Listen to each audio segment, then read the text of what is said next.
welcome again to the Guitarist Guru series. On this session we are continuing from our open chord session that we had before when we looked at G major, E minor, C major and D major. So we're just going to have a look at a few more open chords now that you can add into your playing mix as well. So hopefully by now you'll get into grips with those four chords. So let's start having a look at some of the others that we're going to look at today. So first one's going to be the E major. Alright. Next one's going to be the A major. And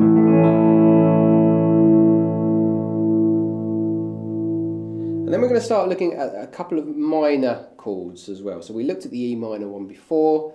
This time we're going to look at the A minor. And then we're going to look at the D minor.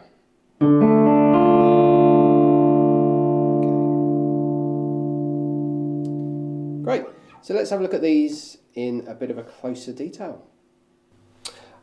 Okay, so first up we're going to look at the E major chord.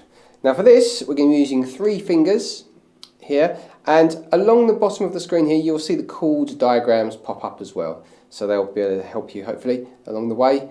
Any other information you can find on my website at www.jefftop.com and where you can download some of the images as well, so the chord charts as well as the fretboard notes as well. Right. So how do we play an E major? Well, it goes like this. First finger goes on the G string at the 1st fret. Your second finger goes on the 2nd fret of the A string, and then your third one goes underneath that, so it's on the D string at the 3rd fret on the D string as well. Right. So all you need to do, remember, try and keep your fingers up 2/3 up the frets, as I said before, to get a much better sound. So what you do here, you just literally strum all of the strings. There you go. Okay, so that's your E major chord. Next one is our A chord, is A major. Now this one's a little trickier because we've got to do everything within the 2nd fret now, and they're using 3 fingers again. But this time we're using our first finger on the 2nd fret of the D string, our second finger on the, where we're going, the G at the 2nd fret, and then our third finger on the B string at the 2nd fret. So it's a bit of a tight squeeze, you've really got to tuck them in. Now this is a good opportunity to get those fingers on tiptoes. If they're not on tiptoes, that makes that chord much harder to play. So try to tuck them in. If that third finger is touching the high E string, you just need to really kind of arch it over. Really get them in a little kind of bunch together. Really bunch them together there, that's where if you can. So, with this, we don't strum all the strings here. We strum from the 5th string, the A string.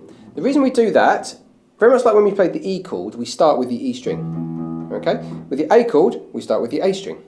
So we strum them together.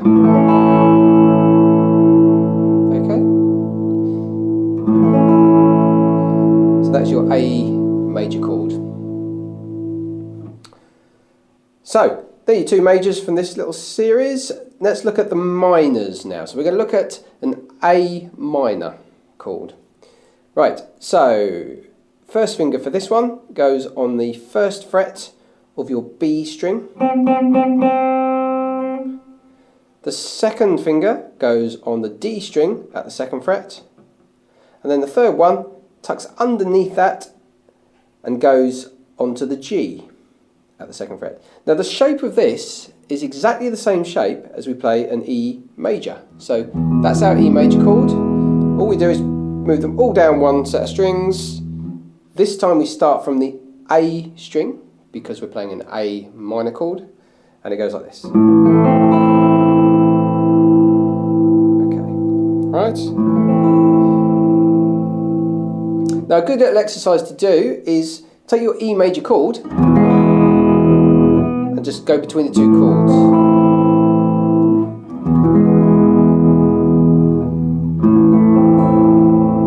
Good little exercise just to kind of get your fingers used to moving and also to keeping the actual shapes that you need as well. All right.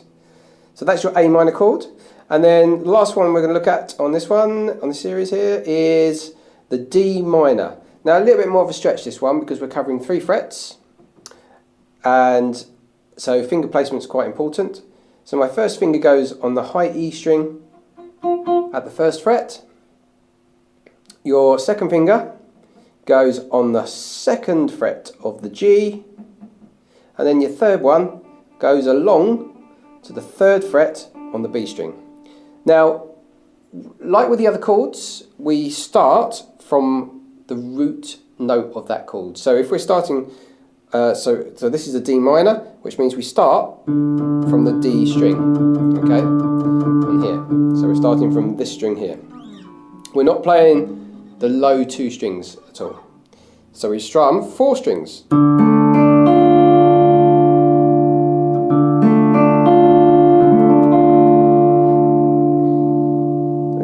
And that is your D minor. So, remember what I said before about your chord changes and trying to keep them as easy as possible. So you can use a rhythm pattern before, like we did before with the other chords, i.e. counting up to 4 beats in a bar. So you could start with 1 strum maybe on an E chord, 2, 3, 4, then maybe try the A chord, 2, 3, 4, A minor, 3, 4, D minor, 3, 4. Okay? So there are ways of kind of getting through the chords. Now obviously that in itself is just a 4 chord sequence. But if you start introducing the other chords that you looked at before, you've suddenly got, now you've got 8 different types of open chord that you can play. Get used to just playing through them all. So let me just show you what I mean by that. So I'm going to start with a G chord. So we'll start with our open G chord that we used before. So we're going to go 1, 2, 3, down to the D, 2, 3. I'm going to go to A minor this time. 2, 3, into the C, 2, 3, 4, D minor, 2, 3, 4, E minor, 2, 3, 4, A, 2, 3, 4, and then E, 2, 3, 4. Okay, so you've got your 8 open chords there that are quite nice to kind of get used to playing. Now if you learn those chords, as I explained before with just using the G, D, E minor and C, how many songs you can actually play just by using 4 chords. Now you've got 8, you're going to take it even further. So that is something that we'll start to develop as we go along. But remember what I said before, so try and keep the timing constant, so always use a timing element to your chord playing. Make sure that you're pushing yourself to try and change the chords on time. All right? Just keep those fingers and just get familiar with shapes as well. You know, visualize them as specific shapes to you. The way I learned my chords was I just looked at the shapes, so I could tell that's an E shape. It's kind of like if you put dot to dot, it's an L shape on its side. That's the way I look at it anyway. You can look at it in your own way as well. As I said about the C chord, it has a little arch. The D chord, it's like a triangle turned on its side. All right, so it's just ways of remembering it or makes it easier for yourself as well. All right, so on the next chord series, we are going to be looking at what we call the 7th chords, or the dominant chords, as they're technically known.